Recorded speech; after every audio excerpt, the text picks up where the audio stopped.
Quando o primogênito do prefeito olhou para minha irmã de 13 anos e disse: "Essa aí tá quase no ponto", entendi que minha família pagaria aquela dívida para sempre.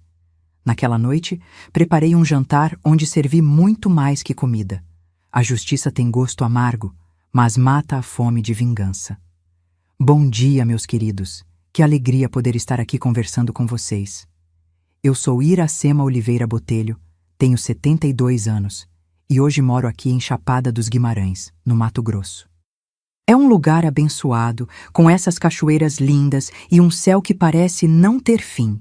Vim parar aqui depois de uma vida inteira no interior de Goiás, mas isso é história para depois. Hoje em dia, meu passatempo preferido é fazer essas colchas de retalhos que vocês veem penduradas aqui atrás de mim. Cada pedacinho de pano tem uma história, sabia? Uns ganhei de presente, outros tirei de roupas antigas dos meus filhos e alguns comprei nas feirinhas da cidade. Costurar me acalma, me faz sentir que estou juntando os pedacinhos da vida, dando sentido para tudo que já vivi. Comecei a fazer essas colchas ainda na prisão, acredita? Era uma forma de ocupar o tempo e a cabeça. Uma das guardas, a Nadiane, viu que eu ficava quietinha no canto sem conversar com ninguém e me ensinou a costurar. Dona Iracema, ela dizia, bota para fora nos pontinhos o que a senhora não consegue botar para fora nas palavras. E não é que ela tinha razão. Aqui onde estou sentada é minha varanda. Dá para ver ali no fundo as montanhas e quando o sol nasce, meu Deus do céu, é de tirar o fôlego. Tenho minhas plantinhas, meu jardim pequeno e essa cadeira de balanço que me acompanha há uns bons 15 anos. É daqui que vejo o mundo agora, com outros olhos, com outra paz. Antes de continuar minha história, queria pedir a vocês que estão assistindo. Se gostarem do que ouvirem, deixem aquele joinha e se inscrevam no canal. Isso ajuda muito essa velhinha aqui a chegarem mais gente com suas histórias de vida. E vocês, meus queridos que estão me assistindo agora, me contem aqui nos comentários. De qual cidadezinha vocês estão me vendo? E em que horinha do dia encontraram esse vídeo? Logo cedinho com o café, depois do almoço ou já de noitinha antes de dormir? Sempre leio todos os comentários e fico muito feliz em saber de onde vocês são e quando tiram um tempinho para ouvir as histórias dessa vovó aqui. Me conta, viu? Vamos fazer essa corrente de carinho. Hoje vou contar uma história que guardei por muitos anos dentro de mim.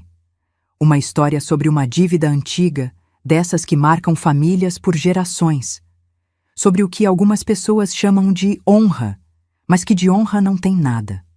Sobre poder, sobre silêncio e sobre o dia em que decidi que algumas correntes precisam ser quebradas, custe o que custar. Não é uma história bonita de se ouvir, mas é minha história.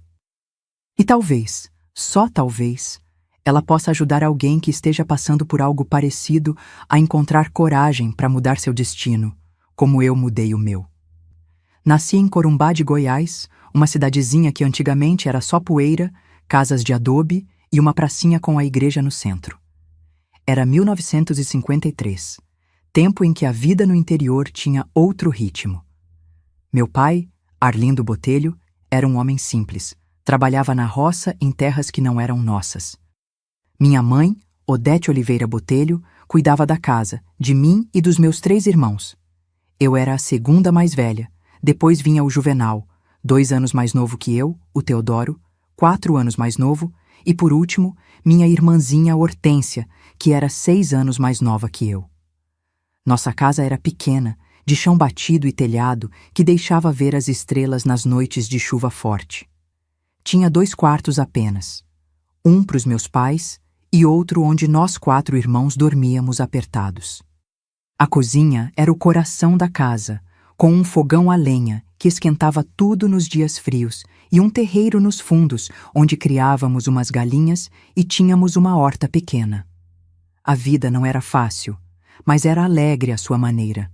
Lembro de acordar com o canto do galo, ainda escuro, e ajudar minha mãe a acender o fogo para fazer o café.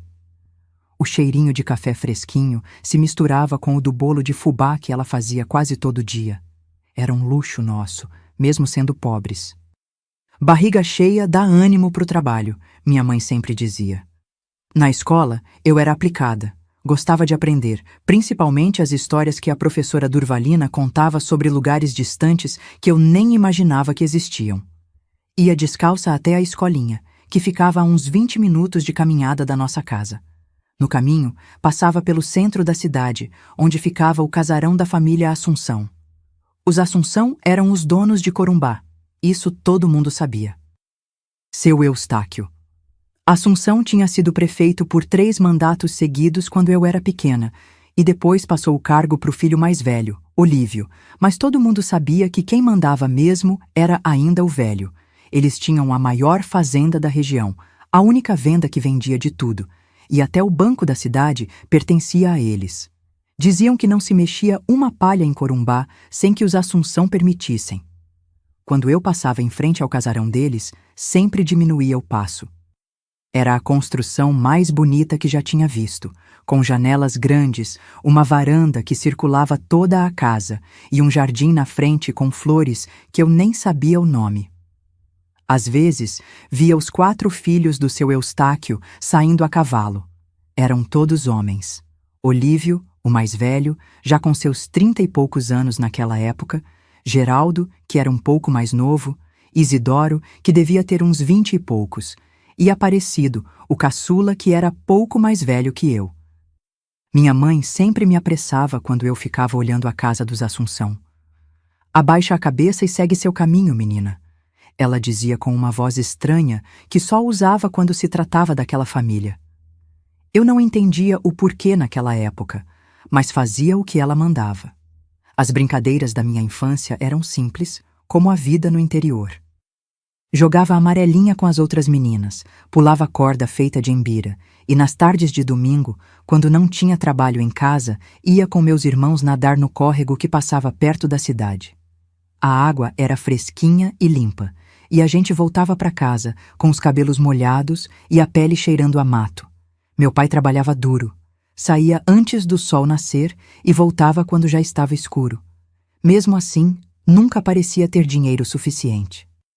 Lembro de ouvir meus pais conversando baixinho à noite, preocupados com contas, com a safra, com a situação.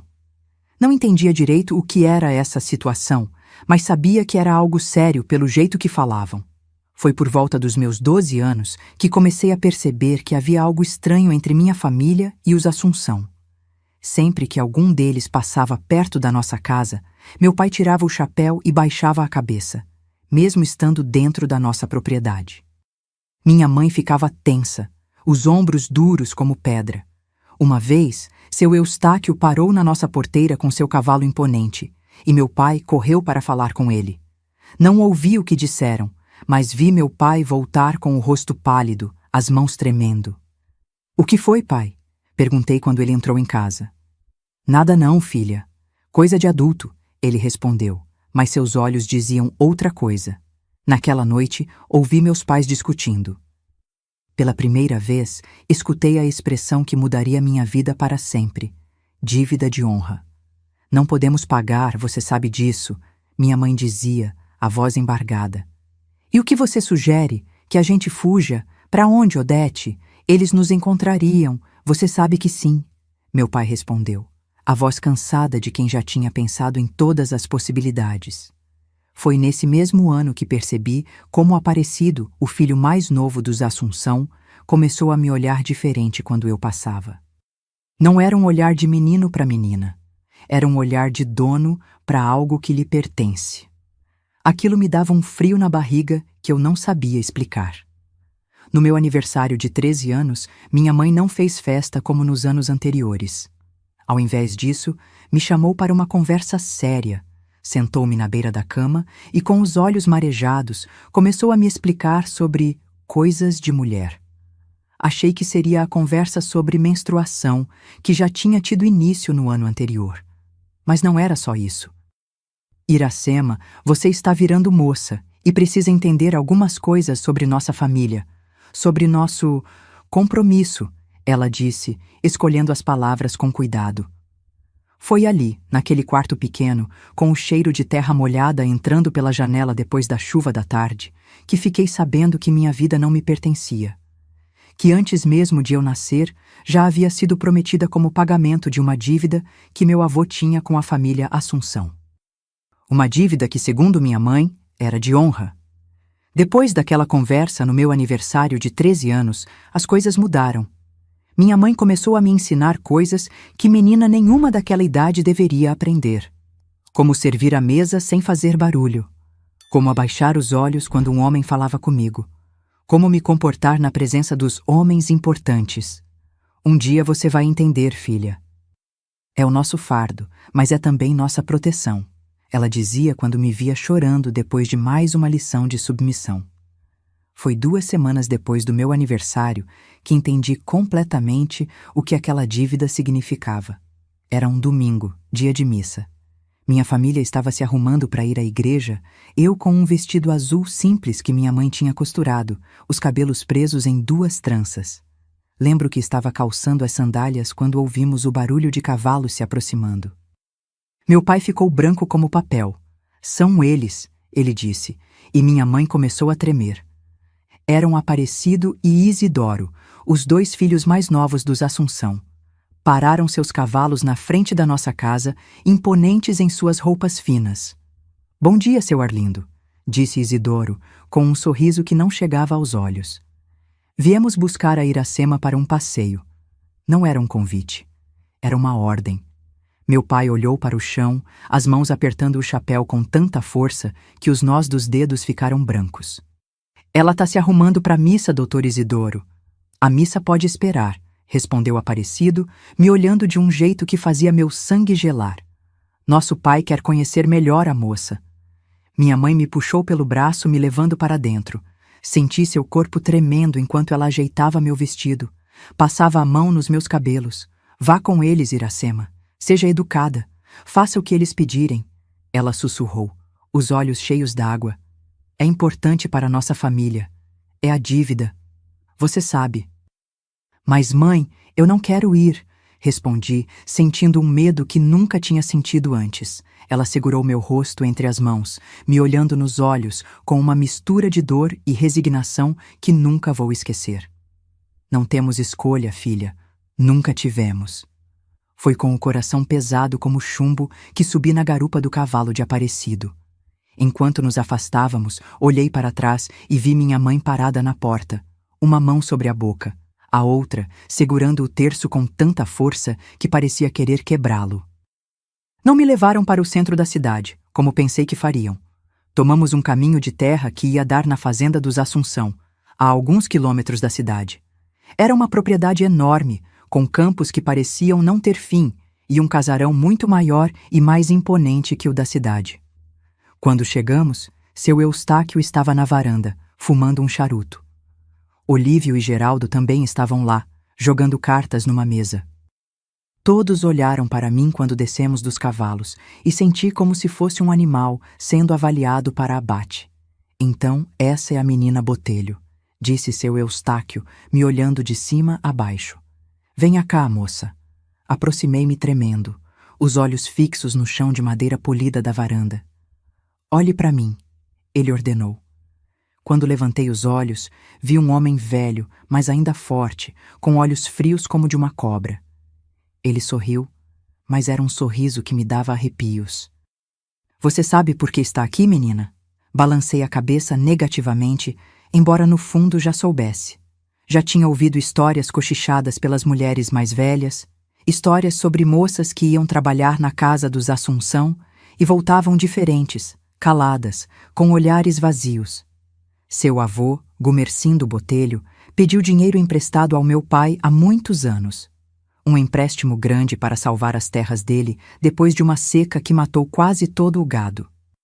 Ele não conseguiu pagar, explicou seu Eustáquio, dando uma baforada no charuto. Sabe o que acontece com quem não paga suas dívidas, menina? Novamente balancei a cabeça, incapaz de falar. Eles pagam de outras formas, ele continuou. Seu avô ofereceu as terras, claro. Mas meu pai, que era um homem generoso, fez um acordo diferente. Um acordo de honra entre as famílias. Ele fez um gesto e Aparecido se aproximou, colocando uma mão no meu ombro. Senti seu aperto como garras. Os homens da família, Assunção, teriam certos privilégios com as mulheres da família Botelho, por gerações, até que considerássemos a dívida paga. Meu estômago se revirou.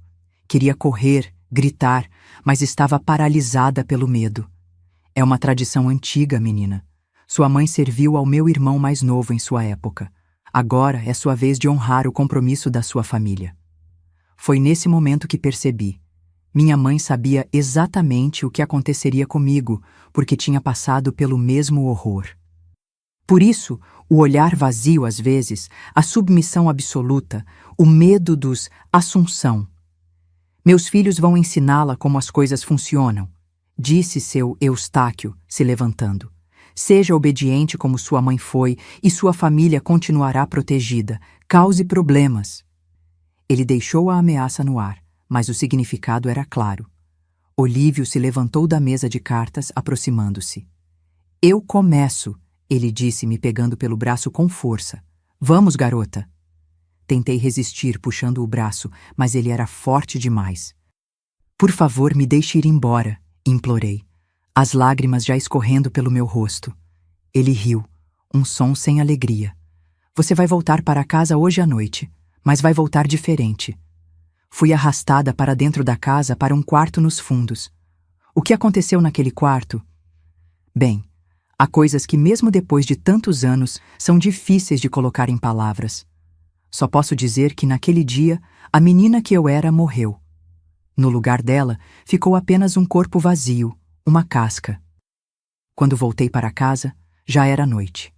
Isidoro me trouxe a cavalo, me deixando na porta como se estivesse me fazendo um favor.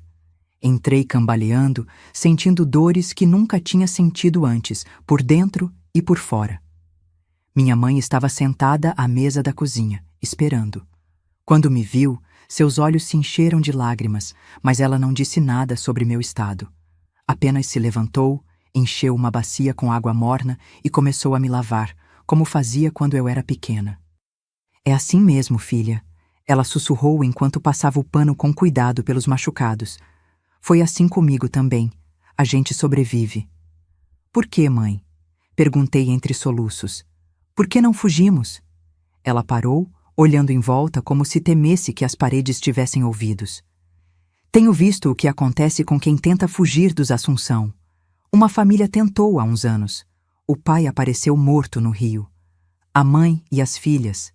Nunca mais ninguém soube delas. Naquela noite, não consegui dormir. Fiquei olhando para o teto, ouvindo a respiração dos meus irmãos, pensando em como minha vida tinha mudado em um único dia. E nos dias que viriam pela frente, porque não foi só aquela vez. A partir daquele domingo, os filhos de seu Eustáquio começaram a aparecer regularmente em nossa casa. Às vezes, vinham todos juntos, às vezes apenas um ou dois. Minha mãe sempre me avisava quando os via se aproximando. Vá se lavar, Iracema. Eles estão vindo, ela dizia, e eu obedecia automaticamente, preparando-me para o horror que sabia que viria. O pior era quando minha mãe ficava do lado de fora do quarto enquanto eles estavam comigo. Uma vez, quando tentei gritar de dor, ouvi sua voz firme do outro lado da porta. É a dívida de honra da nossa família. Aguente até o fim. Os meses se transformaram em anos, e os anos em um pesadelo sem fim. Entre meus 13 e 17 anos, vivi como uma sombra na minha própria casa. Os filhos do seu Eustáquio vinham quando bem entendiam, às vezes no meio da noite, batendo na nossa porta como se fossem donos não só da terra, mas das nossas vidas. Meu pai bebia cada vez mais para suportar a vergonha. Parava na venda depois do trabalho e só voltava cambaleando, os olhos vermelhos de cachaça e lágrimas que ele nunca derramava na nossa frente. Uma vez, bêbado, tentou enfrentar Geraldo quando ele chegou em casa. Foi espancado ali mesmo no nosso terreiro, enquanto nós assistíamos impotentes da janela.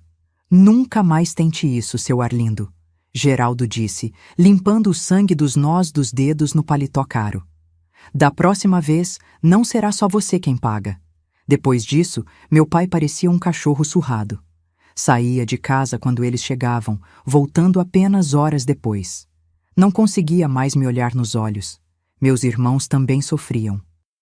Juvenal, que era só 2 anos mais novo que eu, tinha os punhos sempre cerrados de raiva, mas sabia que não podia fazer nada. Uma vez, aos 14 anos, ele tentou me defender quando o Aparecido me arrastou para o quarto. Levou uma surra tão grande que ficou de cama por uma semana, cuspindo sangue. Não vale a pena, Juvenal, eu dizia, passando panos úmidos nos seus machucados. Eles são fortes demais. Um dia vou matar todos eles, Iracema. Ele jurava, os olhos ardendo de ódio. Juro por Deus que vou, mas ele nunca teve essa chance. Quando completou 16 anos, Juvenal fugiu de casa, deixou apenas um bilhete. Não aguento mais ver o que fazem com você. Vou procurar ajuda. Nunca mais tivemos notícias dele. Alguns diziam que tinha ido para Goiânia, outros que tinha sido encontrado morto na estrada. Os Assunção apenas riram quando souberam da fuga. Um a menos para se preocupar, disse Olívio, agora prefeito há 2 mandatos, enquanto me empurrava contra a parede da despensa. Seu irmãozinho foi esperto, sabe que não pode lutar contra nós. Teodoro, meu outro irmão, lidava com tudo de outro jeito. Ficava quieto, escondido, como se quisesse se tornar invisível. Aos 12 anos, já era um menino de olhos opacos, sem brilho. Parou de falar quase completamente. Na escola, a professora dizia que ele era lento, que tinha problemas. Não eram problemas, era trauma. Era o peso de ouvir sua irmã chorando quase todas as noites, enquanto homens poderosos demais para enfrentar faziam dela o que bem entendiam. E Hortência, minha irmãzinha, ela crescia linda, com cachinhos dourados e olhos grandes e inocentes. Era a única luz na nossa casa sombria. Por ser a caçula e por eu fazer de tudo para protegê-la, ela entendeu mais tarde o que acontecia. Mas crianças sentem. Veem. Quando tinha uns 9 anos, ela me perguntou uma vez, depois que Isidoro tinha saído, por que aquele homem mau vem aqui, Iracema? Engoli o nó na garganta. É assunto de gente grande, Tência. Ele machuca você? Ela insistiu, seus olhinhos preocupados. Não, menti, forçando um sorriso. É só visita. Mas ela não era boba. Uma noite a encontrei com uma faca de cozinha debaixo do travesseiro. O que é isso, menina? Perguntei assustada. É para quando o homem mau vier, ela respondeu com uma seriedade que partiu meu coração. Vou defender você. Tirei a faca dela, aterrorizada com a ideia do que aconteceria se um dos Assunção encontrasse minha irmãzinha armada. Nunca, nunca faça isso, Hortência. Prometa. Eles são perigosos. Ela prometeu, os olhos cheios de lágrimas, mas vi algo nascer ali. A mesma raiva impotente que consumia Juvenal. Na cidade, todo mundo sabia o que acontecia na nossa casa. Era um segredo aberto, daqueles que todos conhecem, mas ninguém menciona. As mulheres mais velhas me olhavam com pena quando eu passava. Os homens desviavam o olhar, envergonhados por sua própria covardia. Ninguém desafiava os Assunção. Uma vez, quando tinha 15 anos, criei coragem e fui falar com o padre Antenor depois da missa. Contei tudo, entre lágrimas e sussurros, no confessionário. Achei que ele, como homem de Deus, poderia fazer algo. É uma situação difícil, minha filha, ele disse depois de um longo silêncio. Mas são acordos entre famílias. Não cabe à igreja interferir em questões de honra. Saí da igreja mais desesperada do que quando entrei. Até o padre, que deveria proteger os mais fracos, curvava-se ao poder dos Assunção. Tentei buscar ajuda em outros lugares. Uma vez, quando fui à cidade vizinha de Pirenópolis com minha mãe para comprar tecidos, escapuli e fui à delegacia. O delegado me ouviu por 5 minutos. Depois fez um gesto para que eu parasse. Olha, moça, não posso fazer nada contra a família Assunção. Eles têm amigos poderosos até na capital. Se eu mexer com eles, perco o emprego na melhor das hipóteses. Na pior. Ele não completou a frase, mas o medo em seus olhos dizia tudo. Voltei para casa derrotada, entendendo finalmente que não havia escapatória. O poder dos Assunção se estendia muito além de Corumbá. Era como estar presa em uma teia invisível, onde cada tentativa de escapar apenas apertava mais os fios ao redor. Os anos foram passando e eu fui me tornando cada vez mais vazia por dentro. Aos 17 anos, já não chorava mais quando eles vinham. Tinha aprendido a me separar do meu corpo, a deixar minha mente vagar para longe enquanto eles faziam o que queriam. Pensava nas nuvens, nas montanhas distantes, em lugares onde poderia estar livre. Minha mãe via o que estava acontecendo comigo. Uma noite, depois que Geraldo e Aparecido saíram, ela entrou no quarto e me abraçou longamente.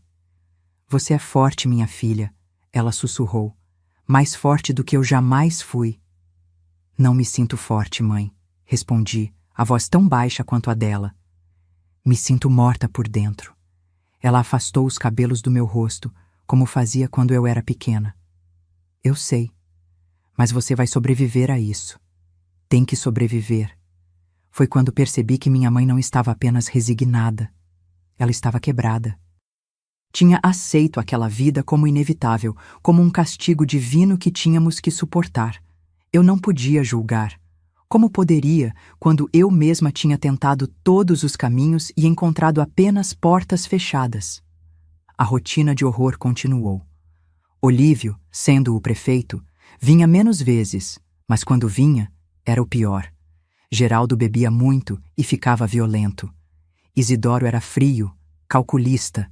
Aparecido, o mais novo, tinha um prazer especial em me humilhar, em me fazer sentir menos que humana. "Você é nossa, entende?" ele dizia enquanto puxava meus cabelos. "Vai ser nossa, até pagarmos o que acharmos justo." O que mais me destruía não era a dor física, nem mesmo a humilhação.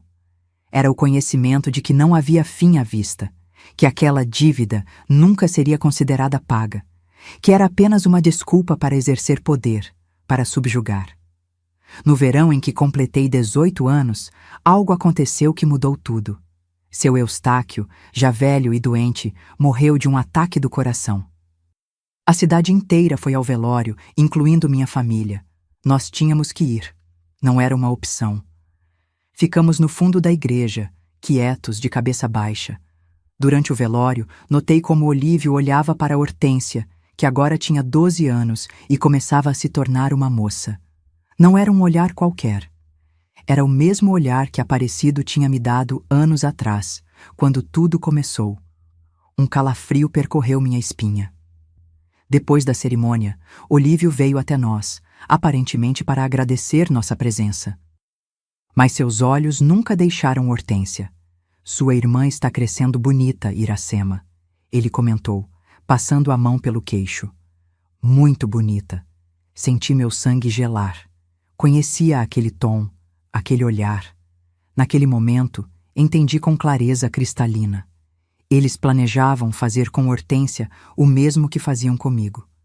A dívida seria passada para ela quando eu ficasse mais velha, menos interessante para eles. Olhei para minha irmãzinha, para seus olhos ainda cheios de inocência, apesar de tudo que tinha presenciado na nossa casa, e algo se quebrou dentro de mim. Ou talvez tenha sido algo se fortalecendo, uma resolução tomando forma. Naquele momento, jurei a mim mesma: eles nunca tocariam na minha irmã. Nunca. Eu encontraria um jeito de acabar com aquele ciclo, mesmo que custasse minha própria vida. O olhar de Olívio para minha irmã no velório de seu Eustáquio ficou martelando na minha cabeça por dias. Não conseguia dormir, não conseguia comer. Cada vez que fechava os olhos, via Hortência passando pelo mesmo inferno que eu. E isso era insuportável. Uma semana depois do enterro, meus medos se confirmaram. Era uma tarde de domingo. Estávamos todos em casa. Minha mãe preparava o jantar, meu pai tinha ido à venda comprar querosene para o lampião. Eu ajudava a Hortência com uma boneca de pano que estávamos costurando juntas. Foi quando ouvimos os cavalos. Pela janela, vi Olívio e Aparecido se aproximando. Meu coração disparou. "Mãe!" chamei, a voz trêmula. "Eles estão vindo." Minha mãe largou a colher com que mexia o feijão, secou as mãos no avental e disse automaticamente: "Vá se lavar, Iracema." "Não", respondi, olhando para Hortência, que tinha empalidecido ao ouvir os cavalos. "Não é por mim que eles vêm dessa vez." Minha mãe seguiu meu olhar até Hortência e entendeu. Vi o terror se espalhar pelo seu rosto. "Não", ela sussurrou. "Ela é só uma criança." "Eu também era", respondi, a voz mais firme do que jamais tinha sido. Nesse momento, eles bateram à porta. Minha mãe ficou paralisada, então fui eu quem atendeu. Olívio e Aparecido estavam lá, com seus sorrisos frios. "Boa tarde, Iracema", disse Olívio, tirando o chapéu. "Viemos fazer uma visita à sua família." "Estamos ocupadas", respondi, tentando fechar a porta. Olívio colocou o pé na fresta, impedindo que eu fechasse. "Não seja mal educada, só queremos conversar." Eles entraram à força. Olívio foi direto até onde Hortência estava sentada, paralisada de medo. "Como vai, pequena Hortência?" ele perguntou, passando a mão pelos cabelos dela. "Está ficando uma moça muito bonita." Hortência se encolheu, olhando para mim com olhos suplicantes. Algo dentro de mim explodiu. "Não toque nela", disse, a voz baixa, mas carregada de uma raiva que eu não sabia que tinha. Olívio se virou para mim, surpreso. Em todos aqueles anos, eu nunca tinha resistido. "O que disse?" "Eu disse para não tocar na minha irmã", repeti, me colocando entre ele e Hortência. Ele riu, incrédulo. "Você esqueceu quem manda aqui, Iracema? Esqueceu da dívida da sua família?" "Eu não esqueci de nada", respondi, "mas a dívida é comigo, não com ela." Olívio trocou um olhar com Aparecido, que sorriu de um jeito que me deu arrepios. Então, sem aviso, Olívio me deu um tapa que me fez cair no chão. "Você não decide nada, sua tola", ele disse, se abaixando para falar no meu ouvido. "Nós decidimos. E decidimos que sua irmãzinha já está na idade certa para começar a pagar também." Minha mãe finalmente reagiu, correndo para abraçar Hortência. "Por favor, senhor prefeito", ela implorou. "Ela é só uma menina. Por favor." Olívio ignorou minha mãe. Fez um gesto para Aparecido, que agarrou Hortência pelo braço, arrancando-a do abraço da minha mãe. "Não!" gritei, me levantando. "Me leve no lugar dela." "Faça o que quiser comigo, mas deixe-a em paz." "Teremos as duas", respondeu Olívio, me segurando pelo pescoço. "É assim que funciona. Sua mãe devia ter explicado melhor." Naquele momento, a porta se abriu e meu pai entrou. Viu a cena. Eu sendo segurada pelo pescoço por Olívio, Hortência chorando no aperto de Aparecido, minha mãe de joelhos. Por um instante, vi algo despertar nos olhos do meu pai. Uma faísca de coragem, de raiva. Ele largou a lata de querosene e avançou sobre Olívio. "Solte minha filha, seu desgraçado." Mas ele não era páreo para os dois. Aparecido largou Hortência e ajudou o irmão. Em segundos, meu pai estava no chão, sangrando. "Pai!" gritou Hortência, correndo para ele. Olívio me soltou, ajeitando a roupa amassada. "Isso foi estúpido, seu Arlindo. Muito estúpido." Aparecido pegou a lata de querosene que meu pai havia trazido. "Sabe o que acontece com gente estúpida, seu Arlindo?" ele perguntou, derramando o líquido sobre meu pai, que tentava se levantar.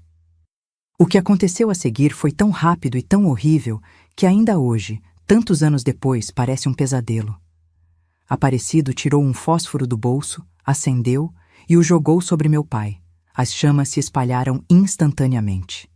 Os gritos do meu pai enquanto queimava vivo na nossa sala são algo que nunca vou esquecer.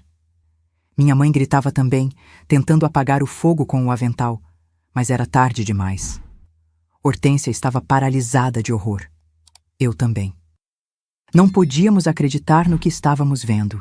Quando acabou, quando meu pai parou de se mover e as chamas diminuíram, Olívio se virou para nós, o rosto iluminado pela luz alaranjada do fogo. "Isso é o que acontece quando alguém se rebela contra nós", ele disse calmamente, como se estivesse falando do tempo. "Agora, talvez vocês entendam melhor como as coisas funcionam." Eles saíram, deixando para trás o corpo carbonizado do meu pai e 3 mulheres destruídas. O resto daquela noite é uma mancha borrada na minha memória. Lembro dos vizinhos vindo ajudar, das mulheres limpando o que restou do meu pai, dos homens construindo um caixão simples. Lembro do cheiro de carne queimada que impregnou a casa por semanas. No dia seguinte, enterramos meu pai num canto do cemitério. Não houve investigação. O delegado local, amigo dos Assunção, registrou como acidente com lampião. Ninguém questionou, embora todos soubessem a verdade. Depois do enterro, voltamos para nossa casa vazia. Minha mãe se trancou no quarto e não saiu por dias. Ouvia seus soluços durante a noite, um choro tão profundo que parecia vir da própria alma. Hortência não falava, não comia. Ficava sentada olhando para o lugar onde nosso pai tinha morrido, agora limpo, mas para sempre marcado na nossa memória. Quanto a mim, algo mudou dentro de mim naquela noite. O medo deu lugar a um ódio frio, calculista. Não era mais uma raiva impotente, mas algo mais profundo, mais perigoso. Era uma certeza absoluta de que aquilo não podia continuar. Uma semana depois da morte do meu pai, Olívio e Isidoro apareceram na nossa porta. Eu já os esperava. Viemos buscar a pequena Hortência para um passeio, disse Olívio, com aquele mesmo sorriso frio. Olhei para eles sem demonstrar emoção. Ela está doente, febre alta. Vocês não querem pegar o que ela tem. Olívio franziu o senho, desconfiado. É melhor que não esteja mentindo, Iracema. Por que mentiria? Respondi sustentando seu olhar. Estarei aqui quando voltarem, e quando Hortência melhorar, ela também estará. Eles se foram, mas eu sabia que voltariam. Tínhamos pouco tempo. Naquela noite, enquanto Hortência dormia, finalmente abordei minha mãe. Ela estava sentada na cozinha, olhando para o nada, uma sombra da mulher que já tinha sido. Mãe, disse, sentando-me à sua frente. Temos que fazer algo. Ela ergueu os olhos vazios para mim. Não há nada a fazer, filha. Você viu o que eles fizeram com seu pai? Vi, respondi. E é por isso que não podemos deixar que toquem em Hortência. É por isso que temos que acabar com isso de uma vez por todas. Como? Ela perguntou, a voz quebrada. Eles são poderosos demais. Peguei suas mãos entre as minhas. Estavam frias, trêmulas. Lembra da vovó Quitéria? Do que ela nos ensinou sobre as plantas da mata? Minha mãe arregalou os olhos, entendendo imediatamente. Minha avó tinha sido curandeira, conhecia todas as plantas do cerrado, as que curavam e as que matavam. Iracema?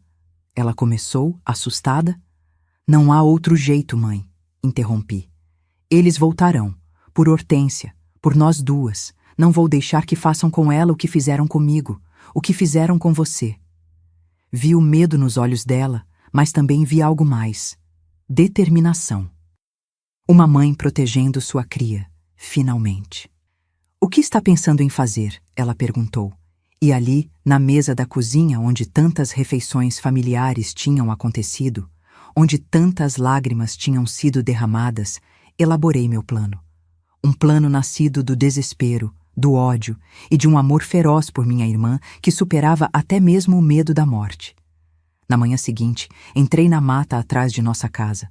Sabia exatamente o que procurar, onde encontrar. As lições da minha avó estavam gravadas na minha memória. Voltei com uma pequena sacola de ervas que escondi cuidadosamente no fundo do armário da cozinha. Naquela noite, deitada na cama ao lado de Hortência, que finalmente tinha conseguido dormir, fiz uma promessa silenciosa. Eles nunca mais vão tocar em você, irmãzinha. Nunca mais. Custe o que custar. E custaria caro. Eu sabia disso, mas estava disposta a pagar o preço. 3 dias depois de colher as ervas na mata, coloquei meu plano em ação. Primeiro, precisava ganhar tempo e confiança. Procurei Olívio em seu escritório na prefeitura, algo que nunca tinha feito antes. A secretária, Normélia, me olhou com desconfiança quando pedi para falar com ele. O senhor prefeito está ocupado, ela disse, evitando meu olhar. Diga a ele que é Iracema Botelho, ele vai me receber. Ela hesitou, mas foi até a porta do escritório e anunciou minha presença. Ouvi a voz de Olívio dizendo para me deixar entrar.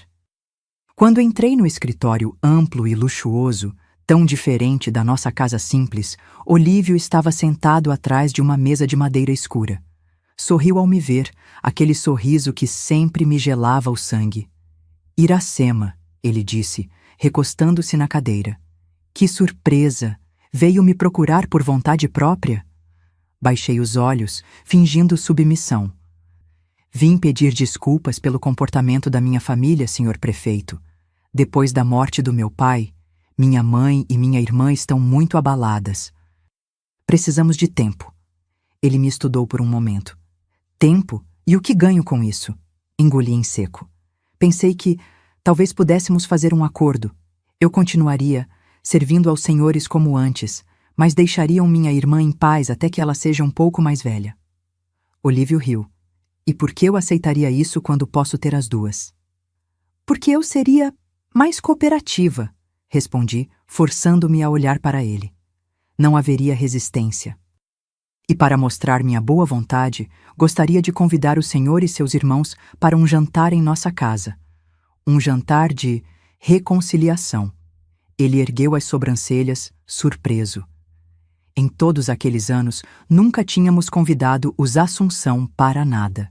Eles sempre tomavam o que queriam. Um jantar? Ele repetiu desconfiado. Sim, minha mãe fará aquela galinhada que seu irmão Geraldo tanto gosta, e eu mesma prepararei uma sobremesa especial. Um doce de leite com ervas do cerrado, receita da minha avó.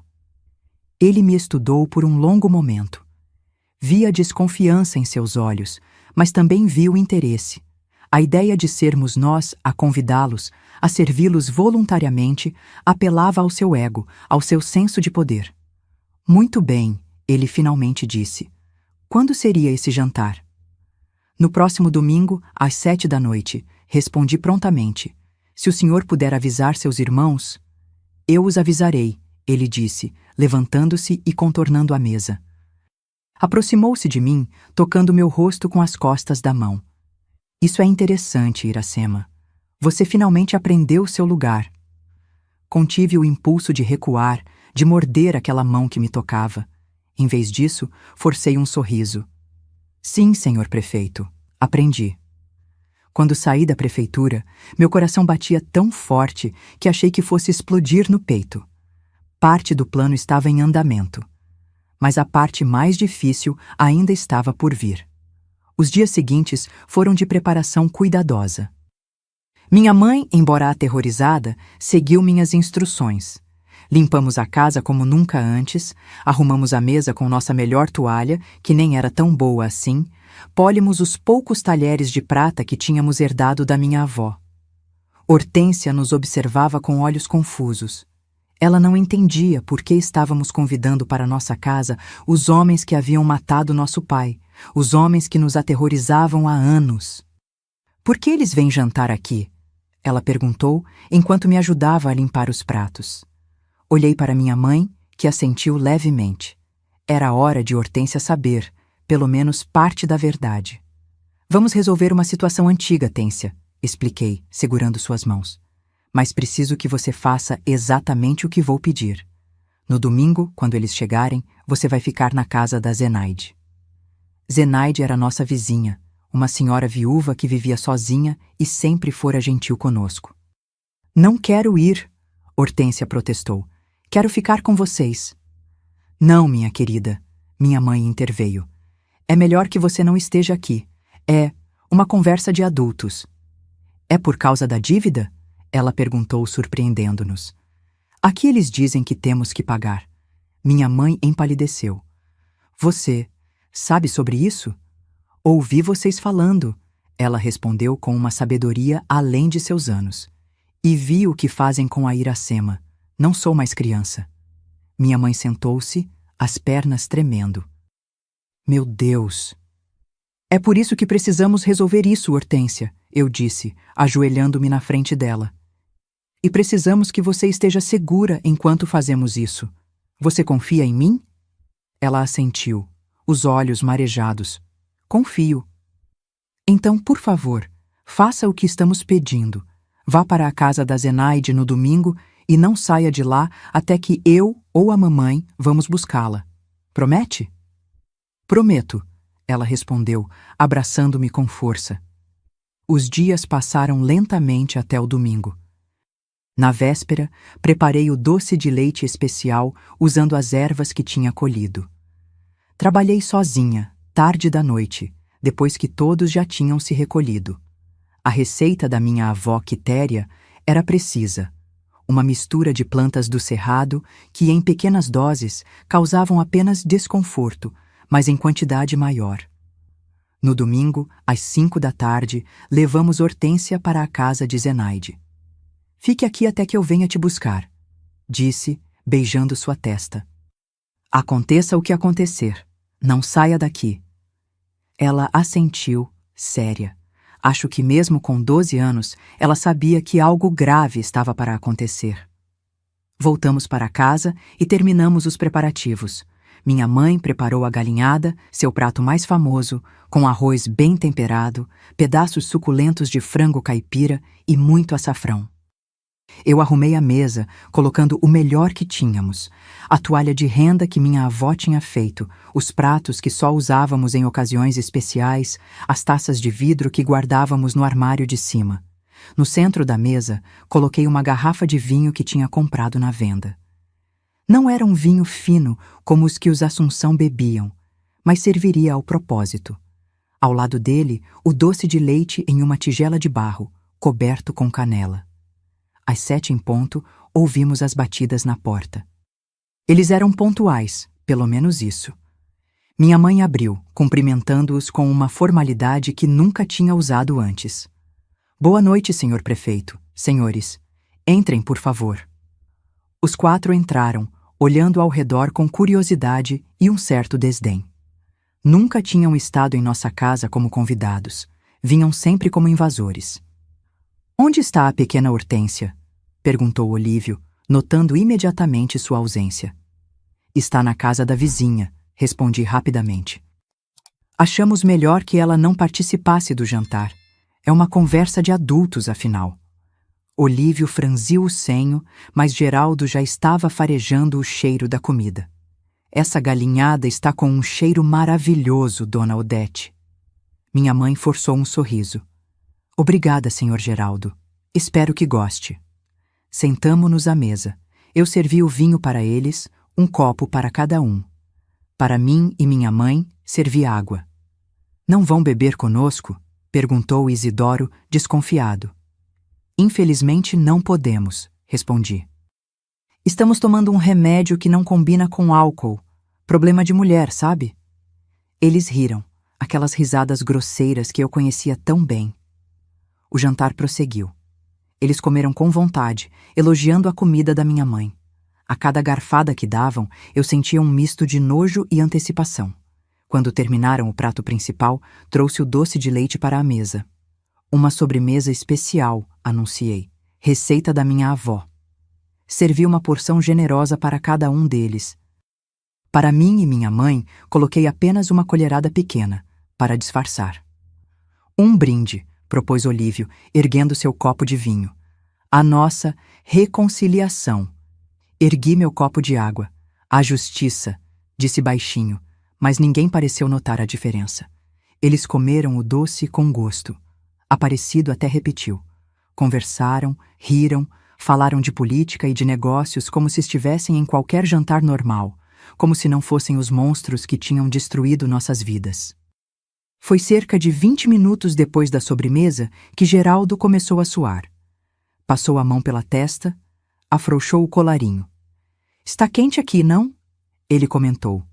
Logo depois, Aparecido levou a mão ao estômago. Não estou me sentindo bem. Isidoro foi o próximo, empalidecendo visivelmente. O que tinha naquele doce? Ele perguntou, já suspeitando. Olívio, que sempre foi o mais astuto, levantou-se abruptamente. Vocês... Ele começou, mas não conseguiu terminar a frase. Dobrou-se sobre a mesa, vomitando. Os outros 3 também começaram a passar mal. Vômitos, tremores, suores frios. Geraldo caiu da cadeira, contorcendo-se no chão. "O que vocês fizeram?" gritou Olívio, tentando se levantar, mas suas pernas não obedeciam. Minha mãe estava paralisada, olhando a cena com horror. Mas eu me mantive calma, estranhamente calma. "A dívida está sendo paga", respondi, minha voz firme. "A verdadeira dívida." Os 4 estavam agora no chão, gemendo, contorcendo-se. Aparecido foi o primeiro a parar de se mover. Seus olhos ficaram vidrados, fixos no teto. Depois foi Geraldo, que teve uma convulsão violenta antes de ficar imóvel. Isidoro ainda tentou rastejar até a porta, mas não conseguiu. Morreu a meio caminho, a mão estendida como se implorasse por ajuda. Olívio foi o último. Mesmo envenenado, mesmo morrendo, ele ainda encontrou força para me amaldiçoar. "Você vai pagar por isso, sua desgraçada", ele arfou, sangue escorrendo pelo canto de sua boca. "Vai apodrecer na cadeia." Ajoelhei-me ao lado dele, olhando nos seus olhos que já começavam a perder o foco. "Talvez", respondi. "Mas a dívida está paga, e minha irmã nunca saberá o que é ser tocada por mãos como as suas." Foram suas últimas palavras. Minutos depois, os 4 homens que tinham aterrorizado nossa família por gerações estavam mortos na nossa sala de jantar. Minha mãe chorava silenciosamente num canto. Eu me aproximei, segurando suas mãos. "Está feito, mãe", disse. "Acabou." "O que fazemos agora?"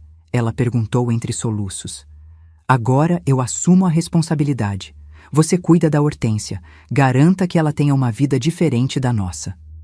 Saí para a rua e caminhei até a delegacia. O delegado local, Inácio Vasconcelos, estava lá. Um homem que sempre tinha virado os olhos para os abusos dos Assunção, que nunca tinha nos ajudado quando precisávamos. "Os irmãos Assunção estão mortos", anunciei ao entrar. "Eu os envenenei. Estão na minha casa." Ele me olhou como se eu tivesse perdido o juízo. "O quê?" ele balbuciou. "Você me ouviu. Matei todos eles, com ervas que minha avó me ensinou a reconhecer. Fui eu, só eu. Minha mãe não teve nada a ver com isso." Fui presa na mesma hora, algemada e trancada numa cela nos fundos da delegacia. A notícia correu pela cidade como fogo em palha seca. Os 4 homens mais poderosos de Corumbá, mortos por uma moça de 18 anos. O julgamento foi rápido. Não havia muito o que defender. Eu tinha confessado, assumido toda a culpa. Expliquei por que tinha feito o que fiz, contei sobre os anos de abuso, sobre a morte do meu pai, sobre a ameaça à minha irmã. Mas isso pouco importou para o juiz, que era amigo próximo dos Assunção. Fui condenada a 25 anos de prisão por homicídio qualificado. Mandaram-me para a penitenciária feminina em Goiânia, longe de tudo e de todos que conhecia. Mas sabe, mesmo nos momentos mais sombrios daqueles anos de prisão, nunca me arrependi. Cada dia que passava atrás das grades era um dia em que minha irmã estava livre, em que ela podia crescer sem o medo que tinha sido meu companheiro constante por tantos anos. Saí da prisão em 1996, após cumprir 25 anos da minha pena. Tinha entrado como uma jovem de 18 anos e saí como uma mulher de 43, com fios grisalhos já aparecendo entre meus cabelos escuros e linhas profundas ao redor dos olhos. Mas saí de cabeça erguida, sem nunca ter me arrependido do que fiz. O mundo lá fora tinha mudado muito. A primeira vez que vi um telefone celular, achei que era algum tipo de brinquedo. Computadores, internet, tudo isso era novo para mim. Mas algumas coisas nunca mudam. O céu de Goiás continuava azul como sempre, o cheiro da terra depois da chuva ainda era o mesmo, e a sensação de liberdade... essa não tem preço. Minha mãe tinha falecido 2 anos antes da minha libertação. Uma doença no coração a levou enquanto dormia. Não pude ir ao enterro, mas uma das guardas, Nadiane, que sempre foi gentil comigo, me levou flores para colocar numa pequena cerimônia que fizemos na capela da prisão. Chorei por dias. Apesar de tudo, minha mãe tinha sido vítima tanto quanto eu.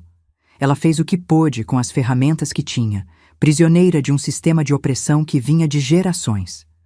Mas Hortência, minha Hortência, sobreviveu e floresceu. Quando saí da prisão, ela já era uma mulher de 37 anos, formada em direito, casada e com 2 filhos. Ela veio me buscar no dia da minha libertação, e o abraço que trocamos na saída daqueles portões valeu cada dia que passei trancada. Você salvou minha vida, ela me disse, segurando meu rosto entre suas mãos. Nunca me esqueci disso, nem por um dia. Ela tinha se mudado para a Chapada dos Guimarães, no Mato Grosso, onde seu marido, Olívio, sim, uma ironia do destino ter o mesmo nome, mas um homem completamente diferente, tinha conseguido trabalho como engenheiro numa empresa de mineração. Foi para lá que fui depois da prisão, para ficar perto da única família que me restava. Nos primeiros meses, viver em liberdade foi um desafio. Assustava-me com barulhos altos. Não conseguia dormir em um quarto sozinha depois de décadas compartilhando cela com outras mulheres e me perdia nas ruas da cidade que não conhecia.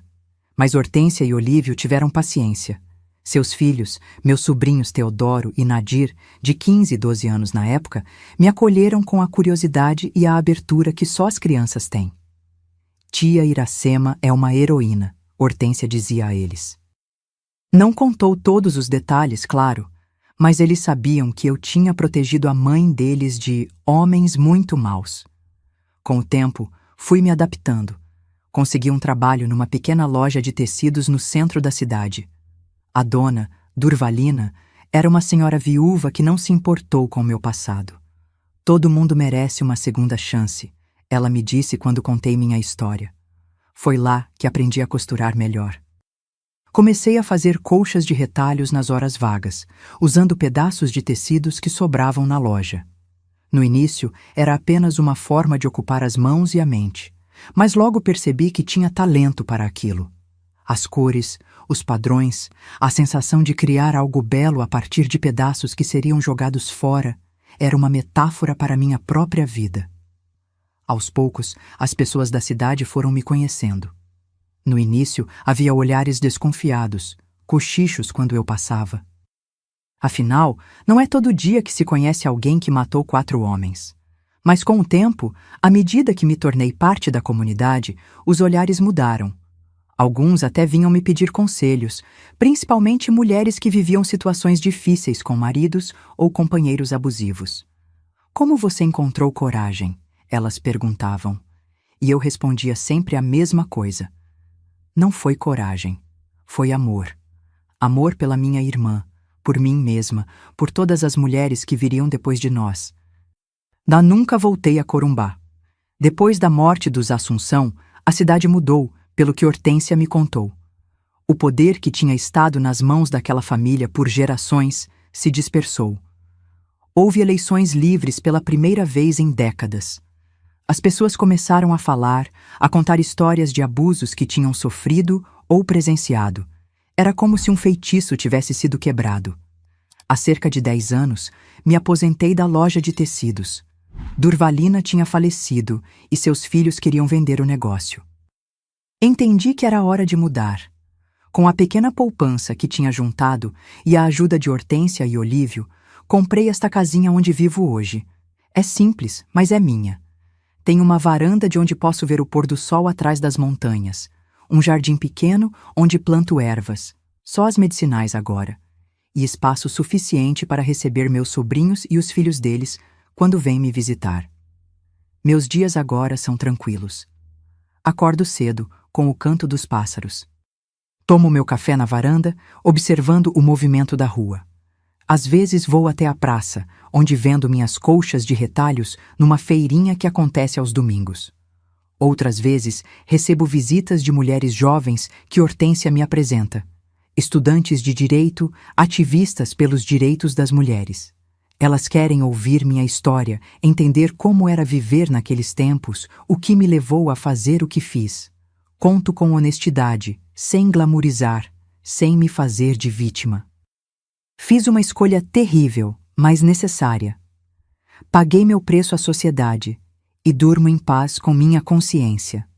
Teodoro, meu sobrinho mais velho, agora tem 44 anos e 3 filhos.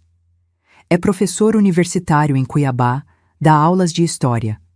Às vezes usa minha história como exemplo quando fala sobre o poder dos coronéis no interior do Brasil, sobre como a justiça oficial muitas vezes falhava com os mais vulneráveis. Nadir, a caçula, seguiu os passos da mãe e se tornou advogada. Trabalha defendendo mulheres vítimas de violência doméstica. Tenho muito orgulho dos dois. Hortência e Olívio estão aposentados agora, mas continuam ativos. Ela dá palestras sobre direitos humanos, ele faz trabalhos voluntários construindo casas para famílias carentes. São um casal admirável, o tipo de pessoa que faz você acreditar que o mundo pode ser melhor. Quanto a mim, sou apenas uma idosa que faz colchas e conta histórias. Mãos que um dia serviram para tirar vidas, agora criam beleza. Não sei se é redenção, mas é o suficiente para mim. Carrego minhas cicatrizes com dignidade, as visíveis, nas mãos calejadas, e as invisíveis, nas memórias que às vezes ainda me assombram em noites de tempestade. Mas quando olho para trás, para tudo que vivi, não vejo apenas dor e perda. Vejo também força, resistência e, acima de tudo, a vitória silenciosa de ter quebrado um ciclo de abuso que poderia ter continuado por mais gerações. Vejo minha irmã, que cresceu livre do terror que conheci. Vejo meus sobrinhos e sobrinhos netos que nunca saberão o que é viver sob o jugo de homens como os Assunção. E isso, meus queridos, não tem preço. Meus queridos, ao contar minha história, não busco glorificar o que fiz. Tirar vidas é sempre uma tragédia, mesmo quando sentimos que não há outra saída. O que espero é que ninguém mais precise chegar ao ponto que cheguei para proteger quem ama. Se você está passando por situações de abuso, saiba que hoje existem caminhos que não existiam no meu tempo. Há leis, delegacias especializadas, abrigos, pessoas dispostas a ajudar. Busque essa ajuda, não se cale. Sua voz é poderosa, mesmo quando trêmula. Aprendi que a idade não define nossa força, mas sim nossa capacidade de recomeçar cada dia. Minhas rugas são mapas de sobrevivência. Cada uma conta uma história de dor superada. A vida me ensinou que até na escuridão mais profunda, nossa luz interior nunca se apaga. Nunca permiti que minha dignidade fosse roubada, mesmo quando tentaram levar tudo de mim. Descobri que somos mais fortes do que imaginamos, especialmente quando pensamos que não aguentamos mais. O tempo não cura todas as feridas, mas nos ensina a viver com elas e ainda assim sorrir. Minha história não é sobre o que fizeram comigo, mas sobre como escolhi responder. Aprendi que a verdadeira fortaleza não está em nunca cair, mas em levantar todas as vezes. O abuso deixa cicatrizes invisíveis, mas a recuperação mostra que podemos florescer mesmo depois da tempestade. Em qualquer país, em qualquer cultura, ninguém tem o direito de subjugar outro ser humano. Ninguém tem o direito de usar poder, dinheiro ou tradição para abusar de pessoas vulneráveis. A dignidade humana é um valor universal que precisa ser respeitado. Se você conhece alguém vivendo situações de abuso ou violência, estenda sua mão. Às vezes, tudo que uma pessoa precisa é saber que não está sozinha, que alguém acredita nela. Seja essa pessoa. Você pode ser a diferença entre o desespero e a esperança na vida de alguém. E se você está passando por momentos difíceis agora, lembre-se: tempestades passam. Podem durar mais do que gostaríamos, podem nos deixar cicatrizes, mas elas passam. E do outro lado, a luz. Sempre há luz. Meus queridos que assistiram até aqui, preciso do seu apoio agora mesmo. Essa história que acabei de contar não é só minha. É a história de tantas outras mulheres que viveram e ainda vivem situações parecidas. Se você sentiu seu coração apertar com o que ouviu, por favor, se inscreva no canal agora e ative o sininho. Cada inscrição é como uma mão estendida, dizendo: eu ouvi você, eu acredito em você. Compartilhe este vídeo imediatamente com alguém que precisa ouvir essa mensagem de esperança e superação. Você nunca sabe quem pode estar sofrendo em silêncio, achando que não há saída. Seu compartilhamento pode salvar uma vida, pode dar coragem a alguém para buscar ajuda antes que chegue ao desespero que me levou a fazer o que fiz. Deixe nos comentários a palavra prisão para que eu saiba que você assistiu até o final e entendeu a mensagem. Cada comentário me mostra que minha história, com toda a sua dor e superação, não foi em vão.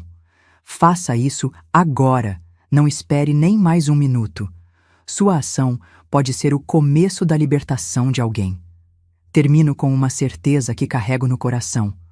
Por mais escura que seja a noite, o sol sempre volta a nascer. E quando nasce, ilumina igualmente a todos nós, independente dos erros e acertos que fizemos no caminho. A vida é feita de escolhas difíceis, mas também de recomeços possíveis. Obrigada por me ouvirem. Que Deus abençoe cada um de vocês e guarde seus caminhos.